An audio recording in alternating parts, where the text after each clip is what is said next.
This week's film takes us to 9th century Japan. It begins at a ruined gate in the heavy rain. Beneath the gate, 3 men shelter: a woodcutter, a priest, and a commoner. The woodcutter and the priest have just come from a trial, the inquiry into the death of a samurai and the assault of his wife. At this trial, 4 witnesses testified, and 4 completely irreconcilable accounts were given of what had taken place. And the film is going to show you all 4 of them. Each version is filmed differently.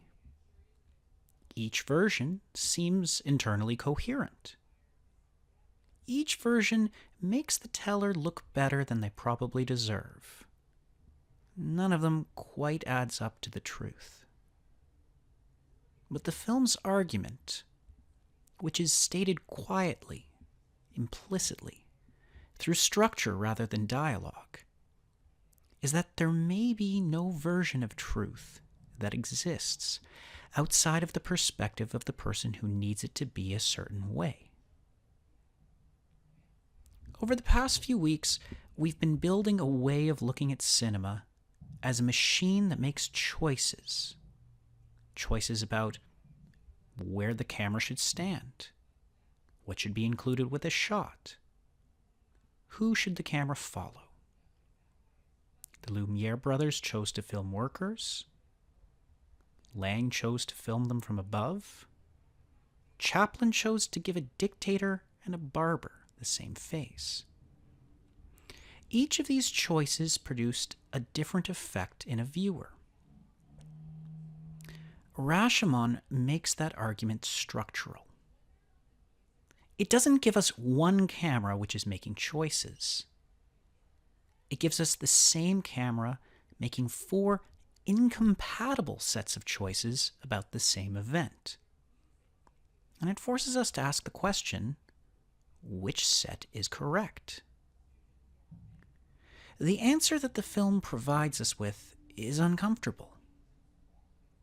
It suggests that there really is no position from which to adjudicate.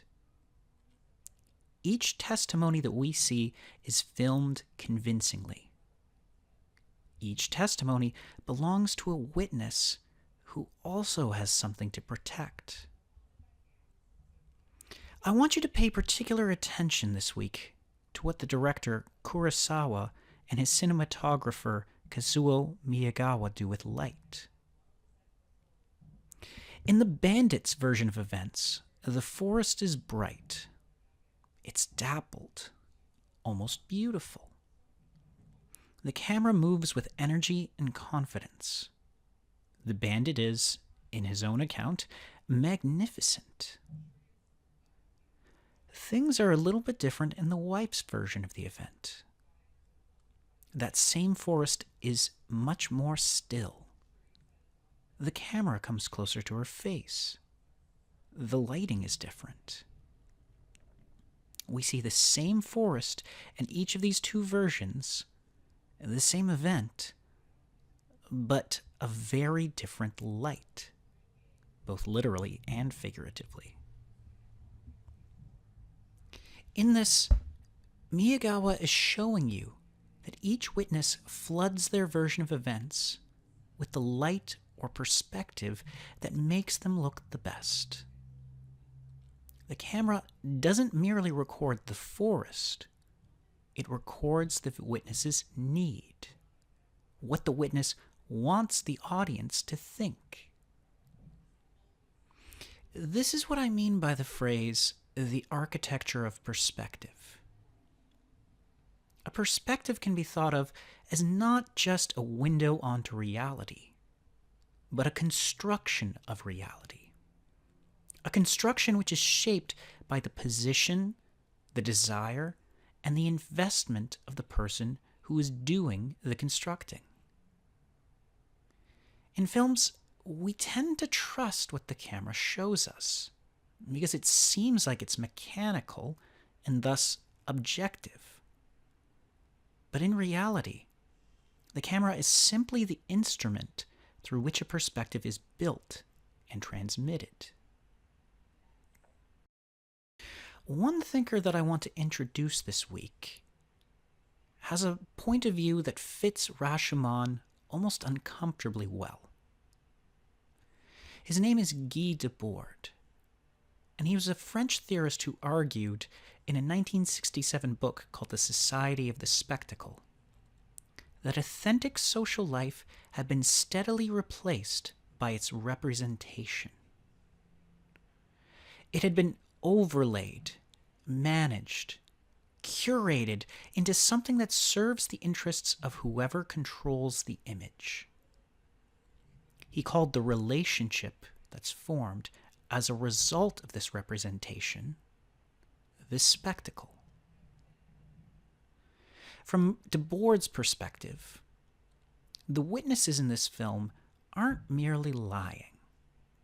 They're doing something which is much more systematic. Each one converts a real event into a production, one which is staged, lit, and performed for an audience whose verdict matters. The bandit's point of view on the forest isn't merely a biased account, but something which has been produced with confidence, because the bandit needs you to see him in a certain light. The real forest is still there underneath. There's still a real crime that happened, as the dead body can attest, but it's been completely enclosed by its representation. Here's Debord's point. The spectacle doesn't erase reality. It just makes reality irrelevant. What matters ends up not being what occurred, but what version of events survives. The key thing to understand here is that Debord is not saying that truth has disappeared, but rather that it has been subordinated, pushed underneath the image. It's still present somewhere, but it's inaccessible because the image is what everyone is working with. Later in this course, we'll meet a thinker who makes a much more radical claim, one who suggests that the truth doesn't merely get buried underneath representation, but eventually stops existing altogether. But we'll return to that later in the course. This week, I want you to watch Rashomon on YouTube.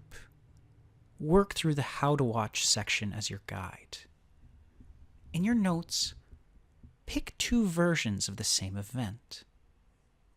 Find one specific technical decision that differs between them, and then ask yourself, what has been produced for the audience in each version? What does the witness want and need you to see? And what technical choices build that spectacle? Where, if anywhere, does Kurosawa's own camera show you the seams of the performance? You're not looking to discover the true version out of the competing points of view of the event. Instead, you're looking at how each witness stages their own and what the staging reveals.